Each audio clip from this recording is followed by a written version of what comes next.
silloin vasta mä ymmärsin kuitenkin yhden tärkeän asian. Toi, mitä mä kerroin, ei ollut järkyttävää, vaan mitä tämän onnettomuuden, niin kuin siellä lehdet kirjoitti, tämä onnettomuus oli heittämistä.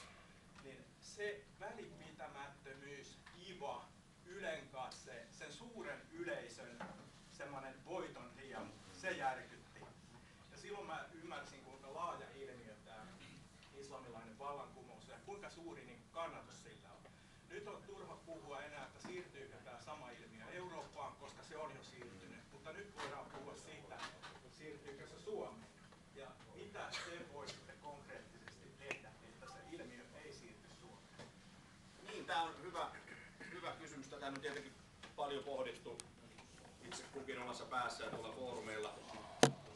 Sanotaanko näin, että mä tavallaan niin kuin edelleen näkisin tämän, ettei lähettäisi, ettei tämä juuttuisi tämä keskustelu siihen islamisaatioon tai islamiin ja muslimeihin, niin mun mielestä olisi ennen kaikkea niin kuin järkevämpi nähdä se asia taas esimerkiksi sen kansalaisuuslain kautta. Että kansalaisuuslaissahan selkeästi tällä hetkellä sanotaan, että pitää olla tiedossa, kuka se ihminen on, kuka sitä hakee. Ja nythän ollaan tällä hetkellä luopumassa siitä. Tähän kuulostaa ihan niin kuin tavallisen ihmisen korvissa ihan järjettömältä. Siellä ihan selkeästi esitetään, että nyt poistetaan se pykälä sieltä, että siellä sanotaan näin, että kansalaisuus voidaan myöntää vain ihmiselle, jonka henkilöllisyys on tiedossa, vaikka se on koko lailla varma, että se on tämä. Nyt sinne tulee semmoinen pykälä, mä en muista kuinka se tarkkaan menee, on näin esitetty, että jos 10 vuotta kaveri on esiintynyt samalla nimellä Suomessa, vaikka hän olisi aikaisemmin esiintynyt jollain muulla nimellä.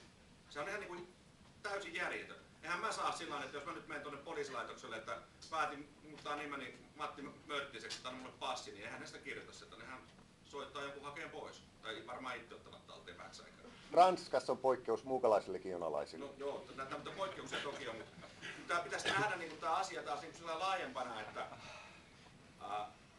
ensinnäkin katsotaan, ketä tänne tulee, millä perusteella he tänne tulevat, ja sen jälkeen ihan selkeästi, lainsäädännöllisesti, esimerkiksi sarjalain nousua estetään täällä. Että lähdetään siitä, että jokainen, joka tulee tänne Suomeen, niin hän ensisijaisesti sopeutuu tähän suomalaiseen elämäntapaan ja elämänmeininkiin. Ei ole tarkoitus se, että kukaan ei saisi kotonaan palvoa vaikka ukko ylijumalaa tai jotakin, ihan siitä vaan, mutta ei mitään tämmöitä erityisoikeuksia. Esimerkiksi jotain, mun mielestä ihan naurettavaa, että jotain joulujuhlia ruvetaan jättämään täällä pois ja korvaa niitä jollain talentjuhlilla. Että kyllähän lähtökohta on se, että jos Suomeen tulee, niin kyllähän täällä pitäisi niin suomalaisittain asua.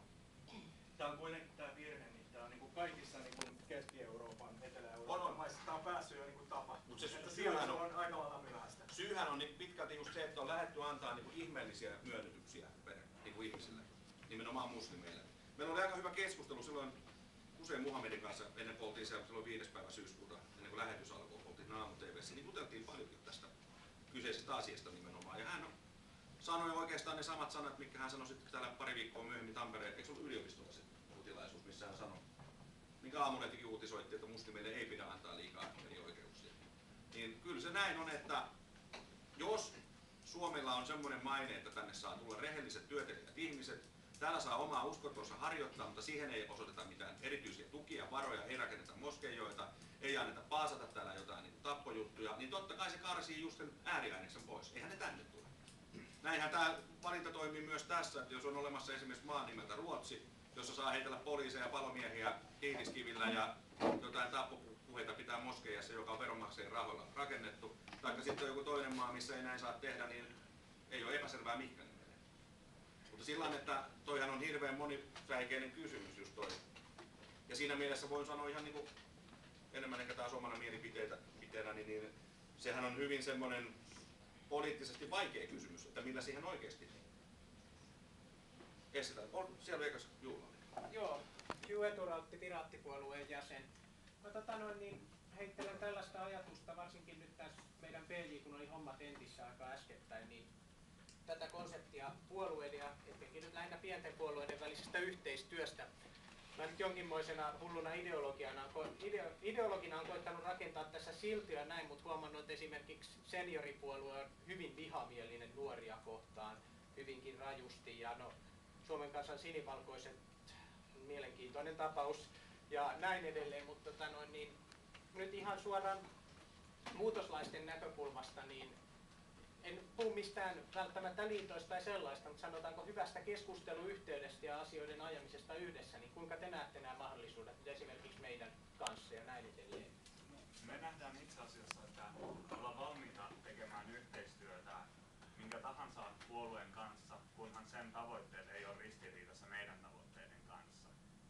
Ja tämä tietysti onnistuu esimerkiksi Piraattipuolueella ja meillä aika helposti, koska molemmat on enemmän tai vähemmän muutamien asioiden puolueita. Ja ne asiat oikeastaan ei millään tavalla leikkaa toisiaan.